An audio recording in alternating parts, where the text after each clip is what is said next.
Today's Living Local Carolina is sponsored by Carolina Trust Federal Credit Union. Oh, there's something so real about living local, about the people and the places where we live.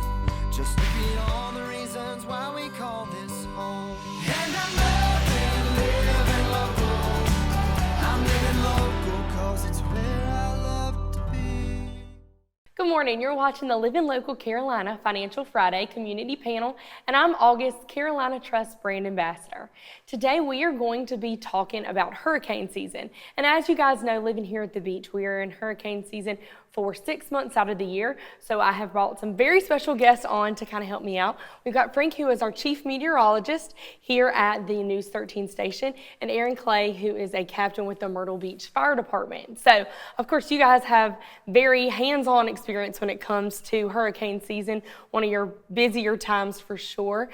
So what are some things that people at home should know about, I guess, our climate specifically, and what makes Myrtle Beach such a prime area for hurricanes?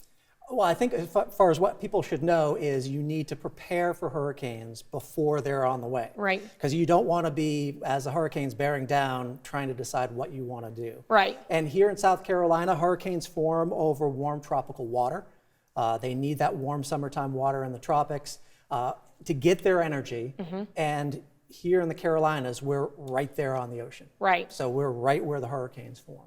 Perfect. And I know, with our weather kind of being more of a tropical climate with the warmth, like you were talking about in the water, we see lots of different tropical storms and other kinds of inclement weather throughout hurricane season that may not classify as a full hurricane. Can you kind of explain the difference in, a tropical storm and a hurricane, and maybe just a really bad thunderstorm, so that people understand, what a true hurricane is and what it takes to get all the way up to that point? Hurricanes usually start as tropical waves that come off of Africa. Okay. Most hurricanes start that way, and almost all of our major hurricanes start that way. Okay. Tropical wave is just a cluster of thunderstorms that forms over the rainforest in Africa, Yeah. moves out over the ocean. If it starts to rotate and develop an area of low pressure, it becomes a tropical depression. Okay. If it continues to strengthen and it's getting its energy from the very warm tropical Atlantic Ocean temperatures, Yeah. if it continues to strengthen, it becomes a tropical storm. Okay. And once tropical storms get up to 74 mile per hour sustained winds, they're classified as hurricanes. Gotcha. So with hurricanes, of course, there are many different stages of a hurricane. When it reaches that 75 mile per hour winds, that's when a hurricane's like officially named. And then how do we go from when we get there to determine what stage it's going to hit here on landfall? And, in that process where we're kind of sitting and waiting and watching. And that's what we really have to watch for. Keep in tune to the forecasts. Some hurricanes, well, all hurricanes are going to be dangerous. Right. But there's a big difference between Hurricane Matthew, Yeah. which caused a lot of damage along the Grand Strand, Right. 6 years ago, Yeah. and Hurricane Hugo, Yeah. which was a major hurricane that caused catastrophic damage across the Carolinas. So that's what we really want to keep an eye on, the forecast, how strong is the storm is going to get. And when you're making your plan of what you're going to do, if you're going to evacuate, how you're going to prepare, that needs to be part of your plan. Am I going to stay and ride out a Category 1, but do I run away from a Category 3? Right. Those are the things you need to decide now. And, we don't want to freak anyone out, especially new people to this area. We average a hurricane along the Grand Strand once every 8 years. Okay. We average a major hurricane once every 23 years. Okay. The last several years, the last 8 years, we have had officially within 50 miles of Myrtle Beach, Yeah. we've had 4 hurricanes. Okay. So that's 4 over 8 years, where we normally average 1 per 8 years. So Yeah. we're kind of ahead of schedule. But we haven't really had an impactful major hurricane since Hurricane Hugo. Yeah. Technically, Hurricane Fran in '96 came within 50 miles of Myrtle Beach. And just a few years ago, Hurricane Dorian was a Category 3 off of Charleston. It was just Right. outside of that 50-mile buffer. Yeah. But it's really been a long time since we've had a big one. Yeah, which, and it, like you said, we average one every 8 years, and I feel like here the past few years, everybody's been buckled down, like, what are we going to get this year, And I think it was super important that you mentioned at the beginning that the key to being prepared is to prepare now before there was ever a hurricane site. So both of you, what are some things people can do at home to go ahead and start preparing now? What are things that they need and they should go ahead and get together to make sure that if a hurricane arises, that their family is safe? So people need to start going out in their yards now and kind of doing a pre-assessment of their house and their yard, their trees, their shrubs, all these things that can create projectiles in high winds per se. We're at the beach, everyone has umbrellas and chairs on their decks and patios. You don't want to be trying to put those away 35 minutes before storms come in and things are flying everywhere. It makes it a little difficult. Right. You have previous damage to your roof, go ahead and try to get that taken care of. Get the limbs trimmed. You see limbs up in your tree, look a little dead, have someone come out and get them taken care of. Things of that nature. So, and like you said, preparing, you always want to have a hurricane preparedness kit on hand, which I know we're going to get into. Yeah, we're going to get into our hurricane preparedness kit when we come back from the break.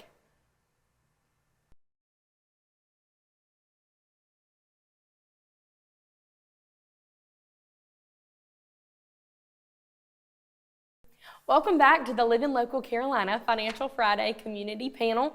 Before the break, we were talking with Frank and Aaron about different ways that you can prepare for hurricane season. So Aaron has brought some different items from a hurricane preparedness kit to go over with us today. But before we do, we want to dive in on some of the other things that you can go ahead and get together now that aren't necessarily in your kit to make sure you're prepared for a hurricane or any other natural disaster. So we were talking before the break about, making sure that you're kind of keeping a survey of different items around your home that could cause damage during a hurricane. And we want to touch base on, making sure you have your important documents and things like that. And you were saying you have a nifty tool that you can kind of keep all those together. Yeah, so I actually have a fireproof, waterproof bag that I keep in the house. Has all my documents, the kids' birth certificates, and important information. So we actually got this in case the house catches on fire. It's something that we can grab to get out of the house. Yeah. But on the same aspect, if you need to evacuate for a hurricane, you're not running around through your filing cabinets and through this drawer and that drawer looking for documents. They're in one nice place, ready to go for you. On top of that, we also have the preparedness kit, that is what I like to call it, which is normally stored in a really sturdy box. Some people don't like big bulky boxes, so they like to kind of have this here and there, but it's still things you want to keep at home on hand. One of the most important things is water. So everyone goes out and buys bottled water, but this little thing right here, it collapses down, and it's something that you can fill up with your tap water at the last minute. It's super cheap. You can get a couple of them, and it takes up no room when you're not using them. One of my other kind of important things that I find is this little weather radio. Information is knowledge, and knowledge is power. So you want to have this. It's not battery operated. It actually winds up with a little handle that powers it. And then you have a little solar panel on top, and you can also charge your cell phone and all these other things. So it kind of keeps you in the know with the weather radio, what's going on, is it safe to go outside, where are we at in the point of the storm and all of that. And then a couple other little odds and ends here, some toiletries you want to have, Clean Freak dry shampoo. It's get you by for a couple of days if you don't have any running water. And then, everyone has canned goods, but most people have battery operated can openers. So, why not just get a regular handheld one to keep in there? And then of course, your first aid kit and a flashlight, duct tape, and, some more toiletry items.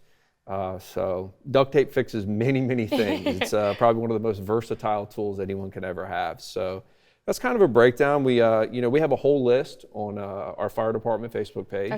And, it's kind of what you find important, but these things are kind of life-saving type deals. So. Yeah, perfect. And I've got the printed out copy right here, and I noticed one of the things that you have on here is cash. So that's another good thing to note, whether you're planning to ride out the storm or you're planning to evacuate. Making sure that you have access to finances is super important. You never know how a storm can come through and cause difficulties, within your financial institution as far as connectivity to their servers, things like that. So making sure that you have a way to access finances during a difficult time, like a hurricane or any other natural disaster, is, super important. So we've got kind of our toolkit, I guess, in preparation for a storm that you can go ahead and put together at home now. What are some things that people should do when we've heard from our meteorologists that a storm is on the way to prepare? I know I consider us very lucky that at least we're in an area to where these storms don't typically just pop up out of nowhere. We have a day's time most of the times to kind of get some things together. So when you're in that waiting period, what are some things that you should do to prep for the storm? Have a plan. Have a plan and have a backup plan. If you're planning on going out of town and evacuating 3 days early, I know one year a bunch of people went to Disney. Yeah. And they kind of use it as a little vacation. Right. The problem is because so many people on the East Coast went to Disney, Disney became overwhelmed. Yeah. So you got to have a backup plan. Right. Do you have family that's 2 hours away? They're not, too far away, but they're also not close enough to be affected by the storm. So you got to have a plan and also have a backup plan. Yeah. And do what emergency management does. If you're on the coast and your zone is evacuated, Right. Evacuate. Yeah. Don't try to ride out the storm if you're in an evacuation zone. Right. Yeah, we don't want an incident within an incident. Right. So, and your safety and your health is paramount and the number one priority. So. Right. And for those that are planning to kind of ride out the storm, we can talk about some different ways that you can prepare to do that when we come back from the break.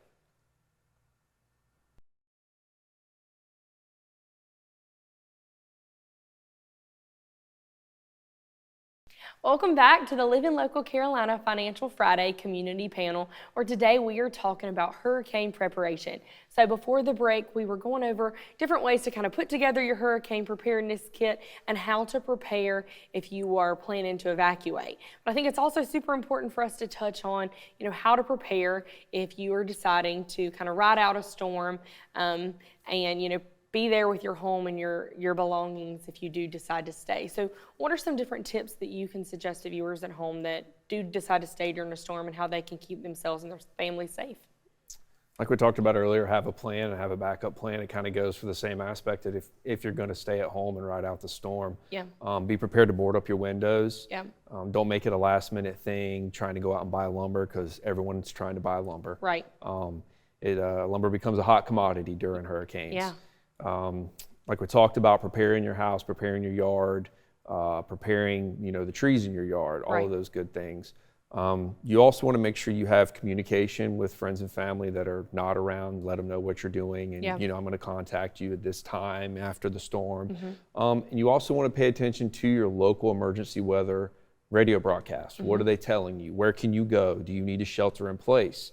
A lot of time in major disasters, the local government will put out a curfew, so that's something you need to keep in mind and be safe. And not only that, but unless your home becomes uninhabitable, Yeah. it's better to just stay at home because local emergency responders and all the agencies are out trying to get us back to a normal state of operation. Yeah. And the more people in the roads wanting to go look at everything, it makes it harder for us to do our job. Right. And like we talked about earlier, an incident within an incident, we try to minimize that as much as possible. And the more people out moving around, the more chances of there being multiple incidents within an incident. Yeah. So we're very saturated as it is, and Yeah. we just want everyone to stay at home and be safe until we can kind of get things back to some normalcy. Yeah, I agree. And I think safety is the number one concern. And prepare for worst case scenario. Yeah. And especially with regard to electricity, be prepared to be without electricity for a week or two. Mm-hmm. Even with a minimal hurricane or a tropical storm, all it takes is a few trees knocked down Yeah. and you're without power. So Right. that means no hot showers, Yeah. not being able to cook food. With regard to finances, not being able to use credit cards. So Right. that's why we encourage cash. Yeah, that is such a great point to make sure that in any kind of event that prepare for the worst but hope for the best. And when these storms are kind of coming through our area, aftermath is a big issue for us. I know with several of our recent hurricanes, there have been lots of flooding and debris. How can people, I guess, kind of prepare themselves and make sure that they are staying safe once a hurricane has passed through our area? If we have a big storm, a catastrophic storm that Yeah. causes a lot of structural damage, the authorities, the police, the emergency people that are here are going to require people returning home to prove they live where they say they live. So you want some sort of ID that has your address, whether it's your driver's license, an electric bill, something that has your physical address that proves that you belong where you say you're going. Yeah, that's a great point. I know we do that at the credit union with all of our employees, so it's super important to make sure that that's something you have in hand. I guess when it comes to, power outages, you hear a lot of different generator safety issues post-storm, as well as, I hear all the time, when you're not supposed to drive through, there's that little catchy saying where you don't drive through the water. But, different things like that people need to, if they do have to get out after a storm, that they need to know in order to be safe.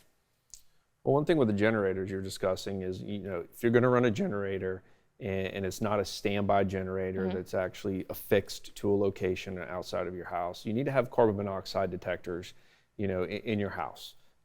People tend to leave the windows open, and then the exhaust from the generator tends to want to waft into the house. So you want to be safe on that aspect. Have a licensed professional hook it up, and don't wait till a week before the storm, because unfortunately a lot of people do that, and then there's not even materials in the area to get your generator hooked up. Right. So you don't want to wait till the last minute on that either. And never, never, never run your generator in your garage trying to keep it out of the rain, because you are literally asking for a recipe for disaster. So. Well, thank you, gentlemen, both so much for all of the advice and tips for people at home on how to stay safe for storms. And thank you both for your service to our community during hurricane times. We are very appreciative. Thanks so much for watching the Living Local Carolina Financial Friday Community Panel.